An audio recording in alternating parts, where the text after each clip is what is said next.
Hello, folks. Welcome to the Chilmark Research webinar addressing the growing market for condition management solutions from high-risk to at-risk patients. My name is Ken Kleinberg. I'm Vice President of Research at Chilmark. Our presenting analyst today is Brian Eastwood, and I'll introduce him in a moment. Here's a picture of the Chilmark team. Actually, I'm not in there yet because I'm a recent employee of the company. Core beliefs. We're looking to how IT can be used to modernize our healthcare delivery system to improve patient care. We are looking at trends and developments in the industry. This is one of a series of webinars that we've been doing on a range of domains, including care management, analytics, population health, and so forth. On the next slide is a picture of your presenter today, Brian Eastwood.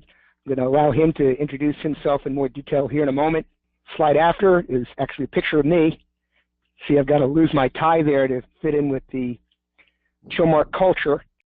Many people want to know if they can get a hold of the slides for this event, and if you look under the handout section in the panel to the right, you should see that you can open that up and download the Growing Market for Conditions Management PDF. We're going to be taking questions for this webinar and addressing them at the end, so feel free to submit your questions at any time, and I'll be looking at those and presenting them to Brian when we get to the end. Finally, we are recording this webinar, and it will be made available after the webinar for you to replay and pass on to your colleagues and so forth. Also, the larger report that Brian is going to be speaking to today will be available on the Chilmark website for our clients and also for folks who are looking to purchase it. Finally, before I hand it over to Brian, I want to mention our Convergence Conference taking place in Boston, October 4th through 6th. That's coming up very soon. This is an inaugural Chilmark Research hosted event. It's a two-day event in downtown Boston. We expect a couple hundred people there. We've got an awesome lineup of speakers, John Halamka, John Glasser, Dave McCauley, many others. And this is a chance for the industry to convene on this crucial topic of how providers and payers can work more effectively together. We'll be looking at issues such as data governance, interoperability, and many of these key challenges that our industry faces. So with that, I'm going to turn it over to Brian Eastwood to take you through this deck, and I'll be joining you near the end for the Q&A. Brian? Thank you, Ken. I just wanted to start by framing a quick agenda for the webinar. It's fairly straightforward. We'll start off by looking at the backdrop for why we have seen growing interest in condition management solutions in the healthcare industry. Our market snapshot will describe how the approach to condition management differs from care management and highlight some of the key functionality and some of the leading condition management solutions on the market. I'll briefly describe what went into our vendor profiles, identify some of the challenges that vendors as well as payer, self-insured employer, and provider stakeholders face in addressing condition management. I'll lift things up a little bit with some recommendations and conclusions, and finish with a little bit of a preview of something to come at Chilmark, a new model for engagement that we are looking to refine over the coming weeks and months. So there are two, I think, kind of key sets of reasons that we've seen some market interest in condition management. The first, I kind of presented the slightly more pessimistic one first, is the stark reality of healthcare delivery and healthcare economics in the United States. Neither of these points are terribly new to anyone here. I won't belabor them too long. The first is the increasing prevalence of chronic condition diagnoses in the United States, particularly in looking at type 2 diabetes, high blood pressure, also high cholesterol, conditions that can be potentially managed through lifestyle and behavior change, but are not often effectively being managed by patients. They may not know they have this diagnosis, or they may know that they have the diagnosis but might not have or be working working with a program that can help them effectively manage it. And in the third case here, in looking at diagnoses of depression that can often go along with chronic conditions or diagnoses of other mental health issues, it's knowing how the symptoms and effects of diagnoses can often work together and be related and contribute to the further complications of having a chronic condition diagnosis. The second point is not a mystery to anyone about the growing pressure in the U.S. to cut healthcare costs and improve patient outcomes. All I'll say about this that hasn't already been said is that if healthcare can't help these patients manage their chronic conditions, then it can't control costs and improve outcomes. It's simply, it's a simple fact. Really, not much more that needs to be said about that. In looking at opportunities, though, there is a little bit of good news that there have been a couple of areas of interest that have shown that there is a potential to use chronic condition management and start to have an impact. The first is the diabetes prevention program and sort of ongoing proven success there. Last year, a government audit showed substantial savings and weight loss goal achievement for Medicare beneficiaries who were participating in a program administered by the YMCA. And that part of the result of that audit was a recommendation that the diabetes prevention program be expanded. And now we're at a point where there are roughly 1,100 DPP providers in the United States, and tellingly a few dozen digital tools to help this large chunk of the population start to manage the prediabetes and try and mitigate the onset of type 2 diabetes or even prevent it from happening.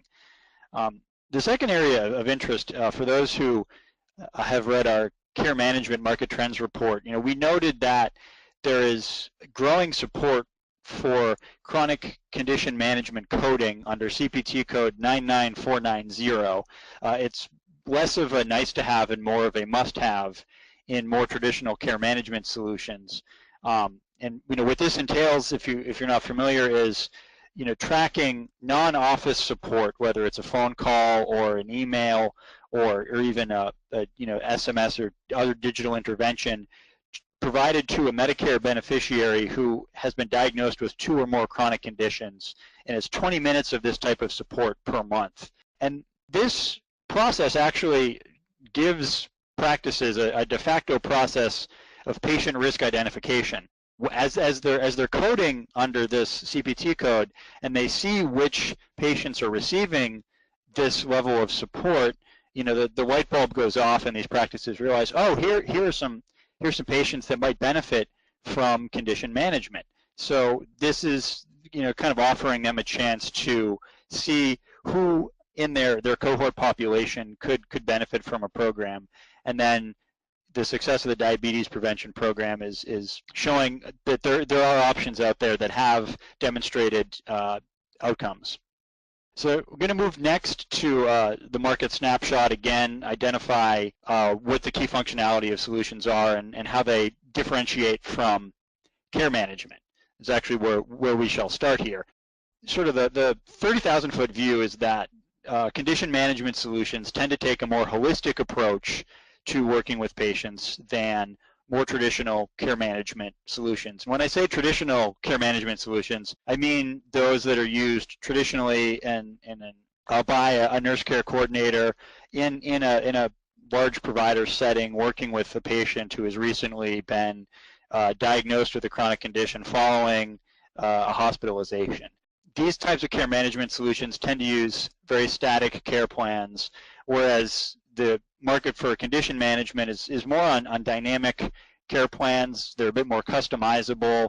They can be tailored more toward individualized needs of a patient and not just a set of interventions that have been devised by an evidence-based care plan. Care management programs, as noted, tend to be tied to care episodes. It's a diagnosis after a hospitalization aimed at avoiding readmission within 30 days or within another set time period. Condition management solutions are looking beyond care episodes in that sense, again, kind of taking a more holistic approach, looking at larger goals or objectives that a patient might have in enrolling in a program, beyond just getting their weight below a certain point or getting their hemoglobin A1C level to a certain point. Care management solutions, the support for patient-generated health data is limited, particularly in the ability to share it with the rest of the care team. In a lot of cases, the information can be displayed for a patient, but it's not readily shared with a physician or a nurse care coordinator, whereas condition management not only accepts this data, whether from medical devices or increasingly fitness devices, but it also utilizes this data in trying to build and modify interventions and goals over the course of a program. Care management solutions are good at, they're getting better at documenting social determinants of health and making notes of them within the clinical workflow, but they haven't yet taken the step to account for these social determinants of health and interventions, which is an area where condition management solutions are beginning to differentiate. They will, beyond just simply noting that a barrier to care might exist, they will try to work with them or around that in building a goal so that a patient doesn't feel as though part of a care plan goal is insurmountable or unachievable. Care management is still largely focused on high-touch engagement. The enrollment process occurs over the phone or in person. The process of completing a health risk assessment is also over the phone or in person, and it's a fairly lengthy process.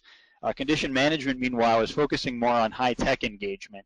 It's focusing on numerous interventions, increasingly virtualized interventions, and the aim is obviously to meet patients where they are, but also to have them interacting several times over the course of a day or week, rather than having a single larger intervention that's in person, that requires driving to the office, finding a parking spot, waiting to get seen, filling out more paperwork, and then having to go drive home and then repeat the whole process again.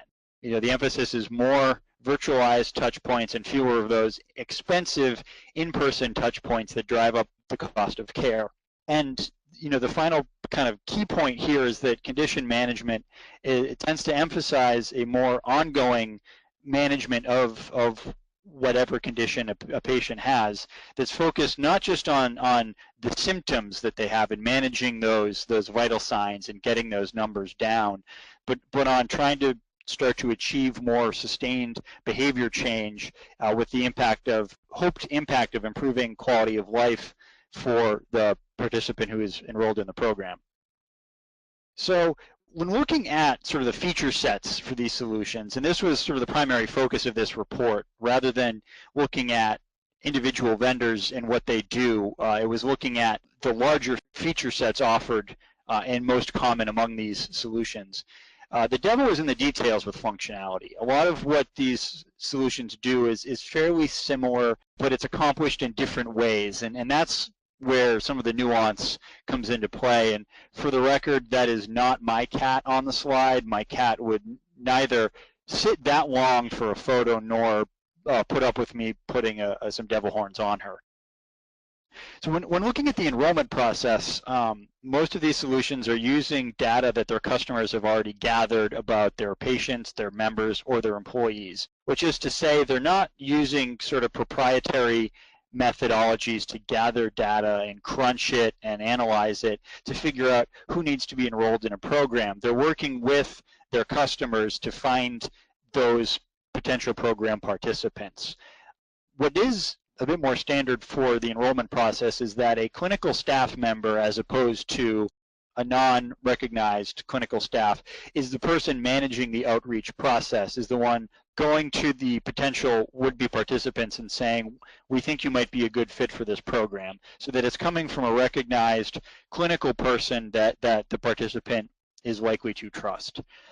On the care management side of the functionality, as with the enrollment process, the guidance tends to be existing, either from publicly available evidence-based clinical guidelines or proprietary in the sense that it is already been in place or already used and devised by the customer. It could be a disease management program that a payer or provider has had in place for some time already.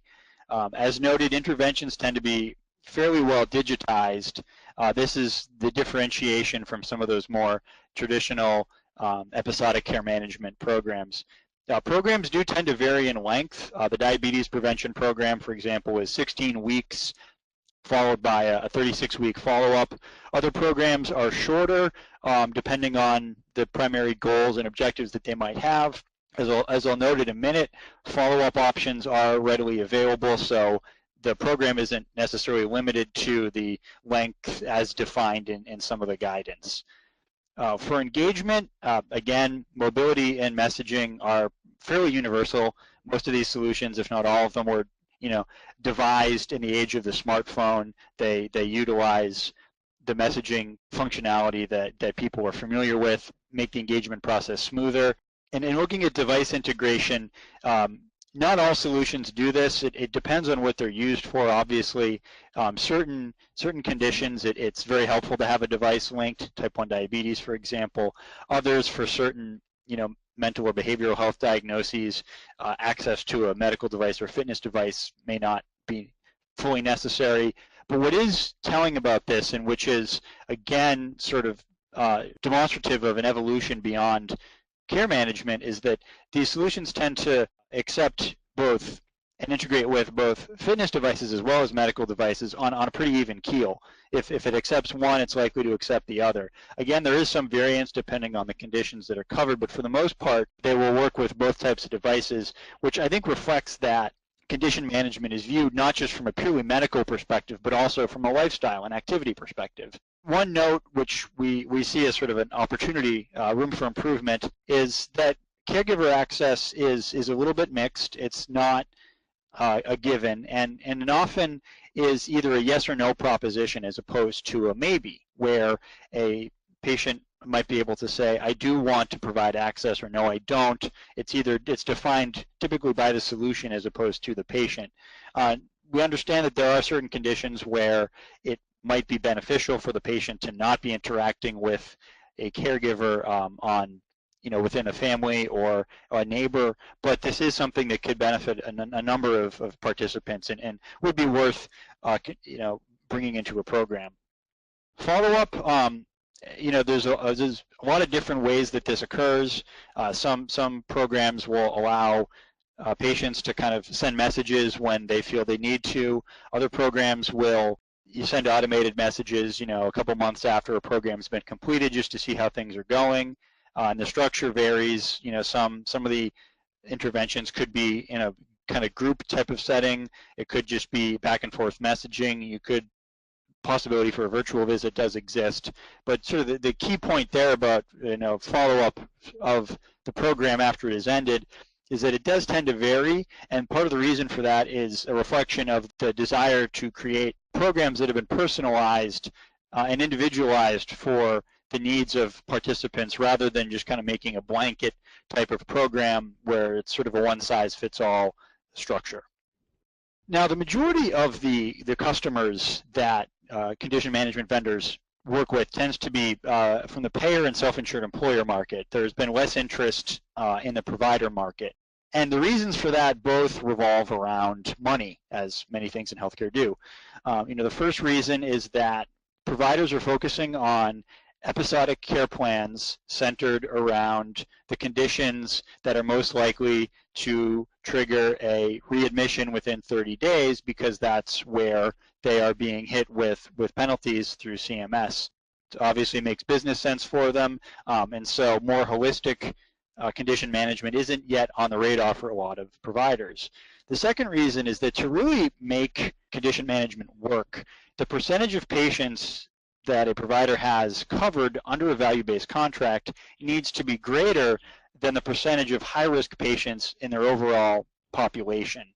If that is not the case, then there is no real monetary reason, no financial benefit for them to start to enroll some of those at-risk patients, those who are pre-diabetic or who might develop hypertension, because they're still covering those patients under a fee-for-service contract. It's only when they're able to get more patients into a value-based contract that they're able to start to see some value to providing more holistic condition management, and they are being rewarded for those outcomes.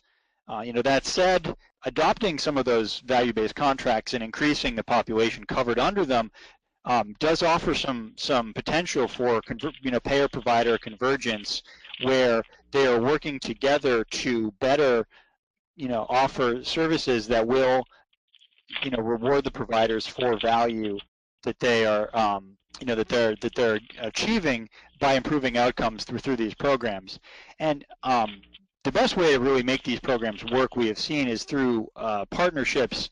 It could be that payer that helps the provider identify which patients in its cohort population, for example, would benefit from a diabetes prevention program or a broader, congestive heart failure management program. It could be a large employer in the same geographic area that has several thousand employees and can say to a provider, we have for you a large group of potential patients, and we're willing to bring them to you. The contingency is that you need to work with us on improving their outcomes under a value-based arrangement and not a fee-for-service arrangement, because as a self-insured employer, we are looking to reduce our overall healthcare spending. So we'll take a little bit of a turn here and start looking at key vendors in this space and the challenges that they face, along with the challenges that the payer, provider, and self-insured employer stakeholders face. So as noted, we did not compare or really grade vendors within these profiles. A big part of the reason is they cover a broad range of conditions, comparing a deep comparison and contrast of a mental health solution provider, or a type 1 diabetes solution provider, respiratory solution provider, and a prenatal and pediatric care provider wouldn't bring a lot of value. So as noted, we really looked at what their solutions do. How do they handle enrollment, the outreach programs, care management, ongoing engagement, follow-up, who are they partnering with, what types of customers do they have. The 10 vendors here are, represent a cross-section of nearly 50 that we considered for this report. The report itself has sort of a larger matrix that includes these vendors and a number of others, divided among the conditions that are listed within the table here, chiefly among them type 1 diabetes, type 2 diabetes, mental and behavioral health, weight management, respiratory conditions, prenatal and pediatric care, and a few others, including senior care and maternal care as well. And I think a key point of emphasis for the vendor profiles here was looking at their proof points. And this is something I'll focus on later.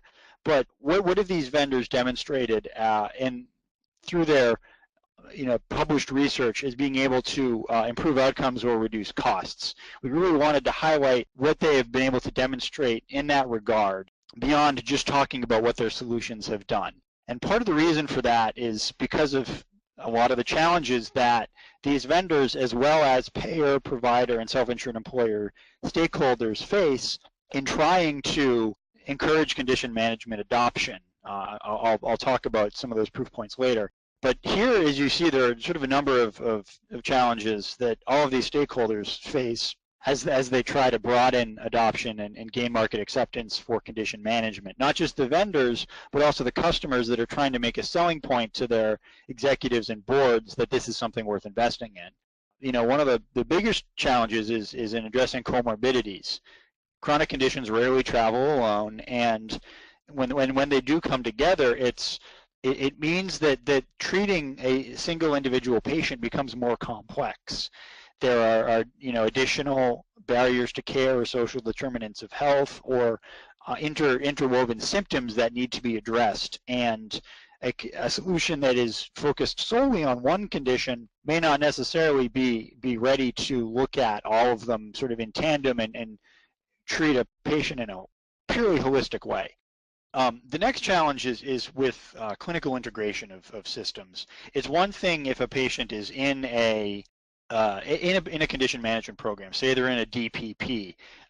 That's great that they're going through that process, but it's unlikely that their endocrinologist or primary care physician or the nurse care coordinator they have may know that if it's not being offered by that provider organization. If a digital condition management solution is integrated with clinical systems, those members of the care team will see that they're in the program and see ongoing progress. They won't just have to wait for the next in-person care episode to know what's been going on. Providers especially, but also employers and payers need to figure out where to start with condition management. In a lot of ways, it's as simple as finding the members of their population who are is the low-hanging fruit, those who are going to benefit most from a program that helps them manage the conditions that they have. This often involves a little bit of partnership, a little bit of data sharing, and the next phase from there is, from that starting point, is being able to move on, prove and demonstrate outcomes, and then sell to the larger organization the reason to expand this condition management program or to adopt something similar for a different population subsegment. A lot of these solutions, as I noted, were sort of born in the smartphone era, and they work on smartphones. There are mobile apps. They work with mobile devices, and this is all well and good. But as I was thinking about the Apple Watch announcement yesterday, it made me realize that these types of solutions aren't necessarily available to all of the members of a patient population who could benefit from them. I mean, look at the Apple Watch. You're talking a couple $100, is several $100s for the iPhone. A cell phone plan that can support the data use and potentially Wi-Fi at home. And these are costs for certain patients that aren't much of or merely an afterthought, but for underserved populations, for people in areas without broadband access and with bad cell phone reception, for patients in areas where there isn't a lot of ancillary services that could build on top of what they might already need, for patients who would struggle with these bills. It's a lot more difficult for them to participate in these programs like this when the tech that they need might be beyond their means. And it's more than just offering a subsidized device. It's providing a little bit of support and infrastructure so that these patients are able to use those devices in conjunction with the condition management program and benefit most from them. The next challenge is, lifestyle and behavior change are not easy. I'll talk a little bit more about this later. And this is sort of a fundamental part of condition management, is helping participants understand what they need to do in order to feel better on a daily basis. And programs have struggled with this in the provider and payer setting, and solutions need to continue to address this as they gain traction. Program churn is another concern, in the sense that patients are going to come and go. If a employee of company A enrolls in a diabetes prevention program and then 3 months later gets a job at company B, and that company doesn't support the same diabetes prevention program, is he or she dropped? Does he or she pay out of pocket for that program? Say you're diagnosed with type 1 as a young child. When you go out of college, out of state, and you start seeing a doctor who doesn't support the same type 1 diabetes management program that you're using, do you have to switch? Do you need to get a new device? Does the same thing happen again when you enter the workforce and get new insurance or leave your parents' insurance plan? These are questions that program designers need to be able to address to make sure that they keep the patients enrolled who they need to address. And that kind of builds on the next challenge, which is with selection bias. There's a tendency with these programs to always just hone in on the people who it's known are going to participate and are willing to make a change, but we can't always just focus on them. There are people beyond who will benefit from these programs but might need a little bit more of a nudge. How do these solutions address those needs? And the last kind of challenge is, I think we've all participated at some point in a corporate wellness program that was half-hearted at best. There was the STEP challenge with the accounting department, and these didn't really achieve lasting behavior change. They might not have even had much of an impact on health and wellness. And solutions need to be able to say we are more than that. Here are the demonstrated outcomes that we have that show you that we can in fact cut costs and improve quality of life and improve outcomes beyond just the free t-shirt you get for completing a 6-week step challenge. So that was a little disheartening perhaps, but now we'll kind of lift things up with some recommendations and conclusions. I'll start by looking at areas of further growth and further additional conditions to manage. I looked at this less from the context of disease states and more from the context of types of conditions where the long-term needs of patients with those conditions tend to be similar. And so there's, places where I saw extensibility between moving from one solution to the next. Common comorbidities, as I noted earlier, require a more holistic approach, an emphasis on lifestyle management, and a bit of personalization of goals and interventions and objectives over the life of a program. This involves conditions like congestive heart failure, high cholesterol, or hypertension, all of which are conditions that somebody might have in tandem with arthritis or type 2 diabetes or a need to manage weight. There are numerous conditions that require long-term tracking. It could be monitoring blood glucose. It could be, monitoring overall activity. It could be, for a cancer patient, noting the effectiveness of a treatment. For someone with food allergies, it's noting their reaction to particular types of food. And this requires, as I said, a lot of that monitoring of what's happening. It's information that's first coming from a patient and then shared with members of the care team fairly frequently in order to see how symptoms have been changing over time and to understand what might need to be done within that condition management program to improve outcomes and make that person feel better. There are conditions where there's potential for relapse.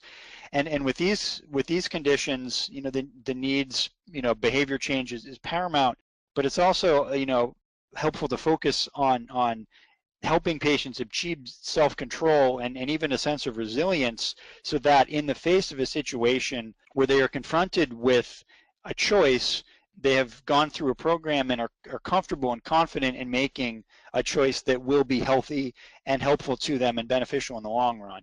There are conditions that center around a single high-cost episode, whether it's an elective surgery or some sort of unfortunate traumatic event. And the needs there are quite a bit different, and it's focusing on helping those patients prepare for and understand what's to come, whether it's something that's happening before a surgery or afterward. And there's also a need to emphasize appropriate follow-up, finding the right venues of care to have that follow-up care occur, whether it could be digitized interventions, and utilizing those services in the best way, and making sure that the patients who undergo that high-cost episode of care recover successfully and are able to get back to their everyday life as best as possible, get back to work as best as possible, and are feel like they are their old selves or as close to their old selves as they can be. There are conditions that have an expensive progression from the onset of diagnosis, and there, there's more needs than I put in that little box. There's obviously preparation, there's education, there could be behavior change, there's a lot of data monitoring, but it really all centers around shared decision making. It's helping the patient understand, in conjunction with the care team, what choices do I have? What do I need to do to manage this condition that I have in order to still live my everyday life, to be able to keep my job, to continue to do the activities that I have, to be a great parent or grandparent, in spite of this diagnosis. And really, coming to an understanding about how this disease might work and what it will mean if action is not taken and progression does continue. These next set of recommendations really focus on securing adoption for these types of programs and these types of solutions. It's key for all of the stakeholders to remain engaged. Patients are also stakeholders. I'm going to cover them a little bit further down, but they all must remain engaged with each other throughout this process. It's a team effort. providers are looking for proof of concept and outcomes, as I said before. They want demonstrated results that show that when they implement a program, it is going to work for their patient population and help them, improve outcomes and reduce costs so that they, receive the benefits of value-based care under their risk-based contracts. Employers are looking to manage their at-risk employees to reduce costs, reduce absenteeism, increase productivity, and just make their employees happier through the management of the conditions that they have. Payers, are actively looking to manage their costs and drive utilization to the most appropriate care venues. Vendors are looking for partners. They don't just want to sell a solution and then maintain it and keep signing that contract. They want to be able to work with those partners, refine the solution, make it better, and be able to demonstrate this self-insured employer, this payer, this provider got some results. The next adoption recommendation is that there are still going to be cases where high-touch interventions make sense. People are still going to need to go to the ER. People will still want to receive a phone call or still need an in-person appointment. And rather than automate every part of the condition management process, solutions and the programs built around them need to kind of complement those high-touch encounters and enable them and make it easy for those transitions to occur so that they do not become disjointed parts of the process. Solutions should be more than just standalone apps. I mean, larger healthcare providers, large self-insured employers, large payers could just build standalone apps. There are enough innovation centers that could do that. But platforms that integrate with clinical systems that can be extensible to multiple conditions, that can easily scale from a pilot to a much larger program will gain the attention of those larger customers and will have a much more meaningful and larger impact than just simply standalone apps. And the last point, it kind of gets to the historian in me.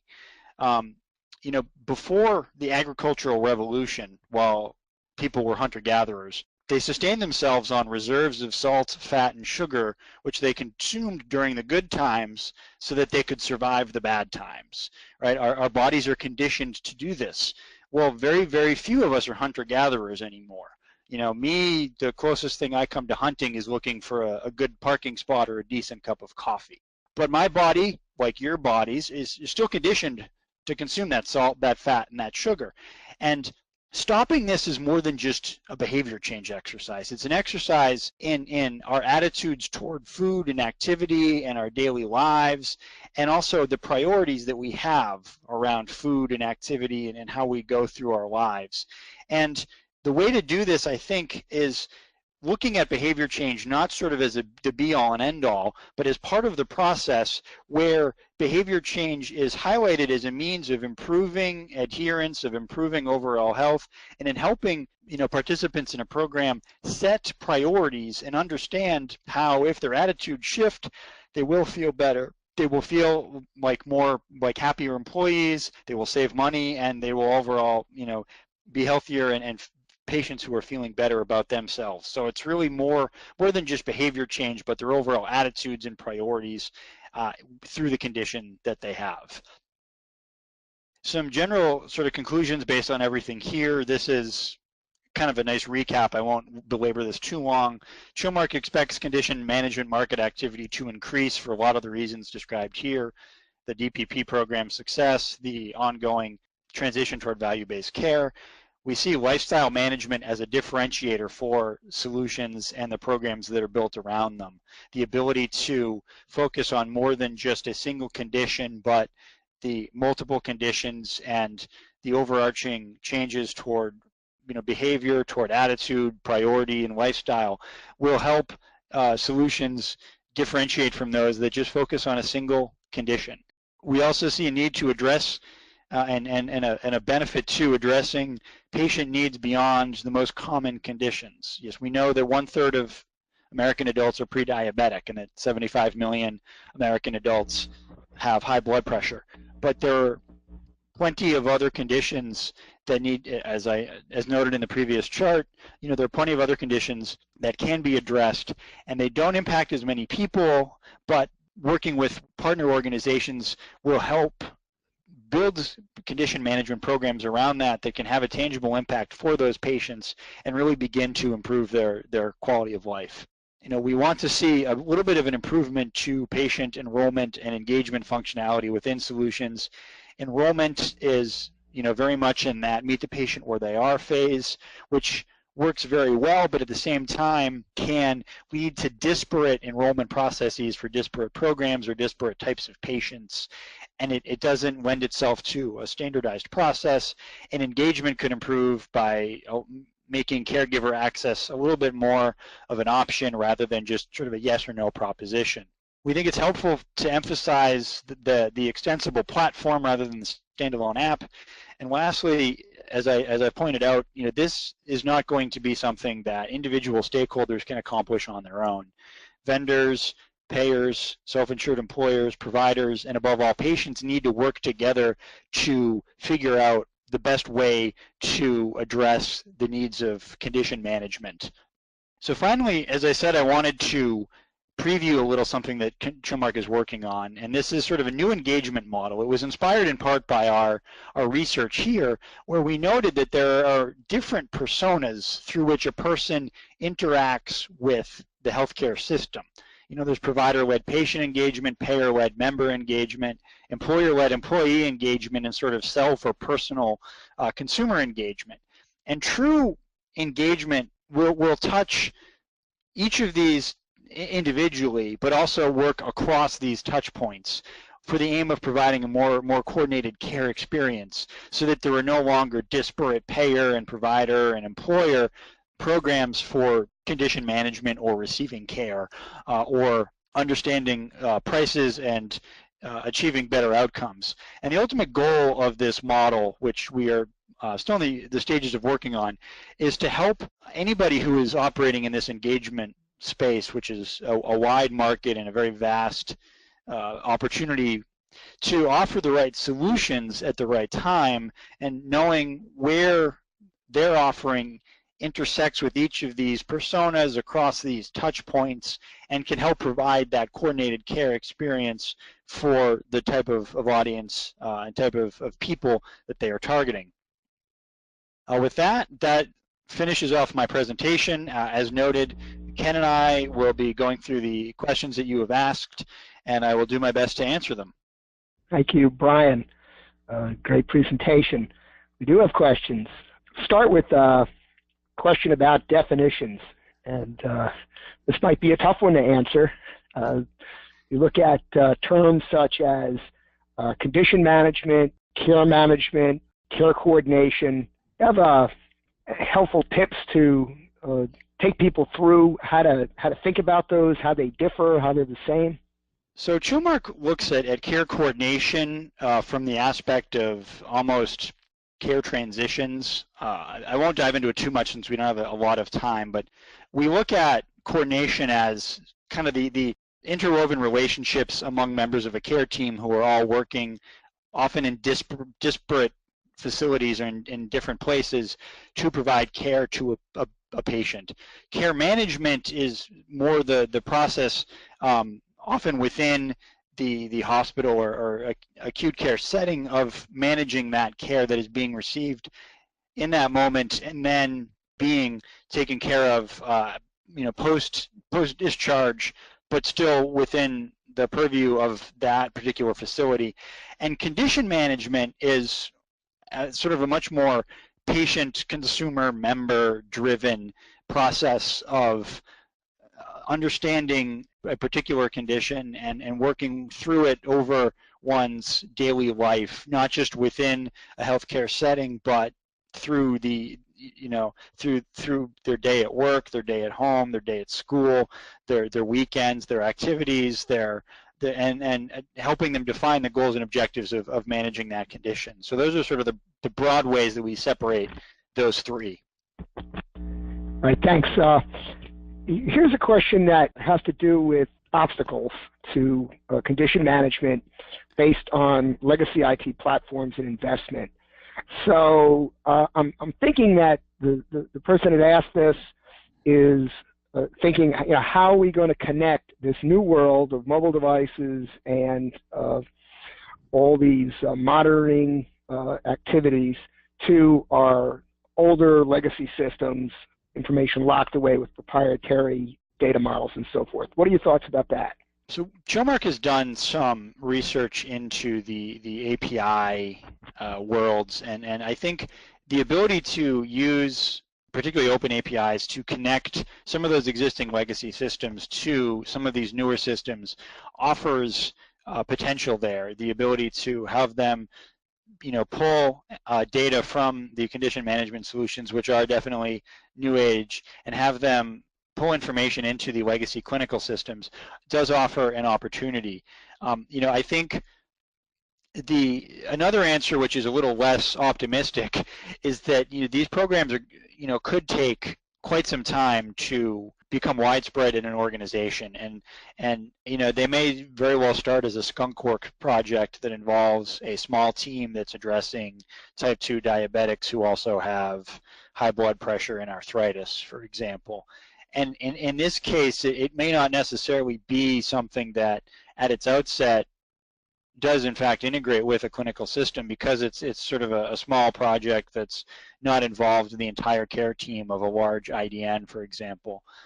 So to kind of summarize the answer, the API ecosystem might help, but I think for some of the smaller projects, they just might not use or rely on integration with legacy IT systems.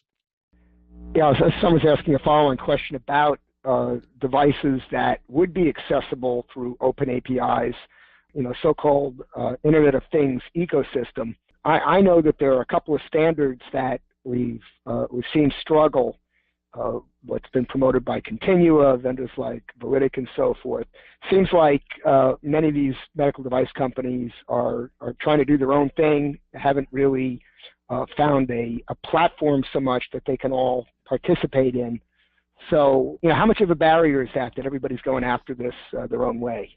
I think it is a pretty large barrier, and it does speak to the recent tendency in healthcare to, I think, put the cart before the horse in solving these problems before those standards are in place. I think the short-term solution is to look at existing partnerships between, say, a device maker and a condition management vendor, or between a device maker and a larger clinical system, clinical application, that is, and try to leverage those and work there and see what kind of relationship building can be done there with partnerships that have already been put in place. It's obviously not an ideal type of solution, but I think it does offer a chance to leverage some work that's already been done and not continue to create additional standards or further muddy the water. Got a couple of questions around vendors. I know you looked at a lot of vendors when you put your report together in this webinar. Were they large companies? Were they small companies, startups? Is it pretty much across the board? And anything you can say about their ability to meet all the challenges that you had enunciated to try to reach to some of these opportunities? The vendors tended to be fairly small in scope. None of them, I think, would necessarily be qualified as larger companies. They were all private. None of them were, I want to say, more than 10 or 15 years old. A lot of them had come of age, as I said, in a sort of a smartphone era. They have been able to address a good number of the challenges. And I think the ones where they have struggled, or some of them have struggled, is in looking at comorbidities, for example. A lot of the conditions still sort of focus on one or two conditions and not providing a really holistic view. I think other challenges, I think churn and handling how people move through a program could be part of a challenge. A lot of these are tied to employer or payer or provider. Companies, direct-to-consumer options aren't as readily available. I can certainly understand why companies would avoid doing that because of the muddy water that is direct-to-consumer healthcare. But it does kind of cause one to wonder what does happen when when people do move on, and how do you address some of these those kind of those churn issues. But I think they've done a good job of identifying their own proof points and publishing those and working with third parties to do that. They've done a good job of making sure that they have sort of evidence-based clinical backing behind them. That's where I see differentiation between a lot of these types of solutions and more of the broader health sort of direct-to-consumer products out there, is that these have they are relying on either publicly available or existing evidence-based clinical guidelines to build their programs, and not using something that is hasn't necessarily been given that kind of medical clearance or medical thumbs up. All right, let's take this final question, also to do with vendors to a degree. As these solutions have gotten more complicated, more components are part. You got the medical device, the mobile device, the network, the monitoring service, the care plan, the clinician. When things don't go right, when consumers have a question, they got a problem, they're not connecting right, or data doesn't seem to be captured, who do they call? Have you found the smaller vendors or many of the vendors that you spoke to bringing up this issue as a differentiator, that they have better customer support, or they pay a lot of attention to that, or are they more focused on the functionality of the product and not so much how they support it? There is some attention that is paid to support, I think but I think there is some room for improvement there. A lot of these companies, as I said, are fairly small. A couple of them aren't, are still in that range of a couple dozen employees. So it does sort of make pauses to where that support does come from. I think they are trying to, and I think the question that they need to answer is whether support, is it clinical support, or is it some of that troubleshooting? And I think part of the reason there's a challenge there, and perhaps part of the provider reluctance in looking at these solutions, is that this is something that so often patients default to their healthcare provider to mitigate these problems, or to try and help them figure out what's going on. And that's obviously not the provider's purview, particularly if it's a program sponsored through an employer. I think support is definitely one area, and I'm not, whoever asked that question, you did a great job, because I didn't think about it when I was really looking into this research. But it is an area of concern, and there might be an opportunity there for companies to differentiate based on their ability to ask questions. A lot of that support is beginning to look at the use of machine learning or other types of more automated response systems when questions do come up. But that, again, I think points to some of the challenges I noted with, with the types of patients that you are able to interact with, and will a patient, with multiple chronic conditions in perhaps an underserved area, understand what an automated response system is like? Will they want to do that, or will they want to get on the phone with somebody to figure out why their device won't sync with the application, and then why their physician might not have seen that data? So great question, and definitely something to be thinking about and examining this market further. Yeah, right. Like, how much data is this application using against my data plan? All right. Well, I want to thank you, Brian, for a great presentation and wonderful addressing the questions here at the end. If attendees have any additional questions, we've got Brian's email address posted there in the webinar. A reminder that the slides are available in the handout section. If you're interested in the larger report, it's available on the Chilmark Research website. And finally, please consider attending our Convergence Conference on October 4th through 6th in Boston, where you'll meet all the Chilmark analysts and many other nationally known speakers. Look forward to meeting you folks there. And with that, I'm going to end today's webinar and see you all in cyberspace.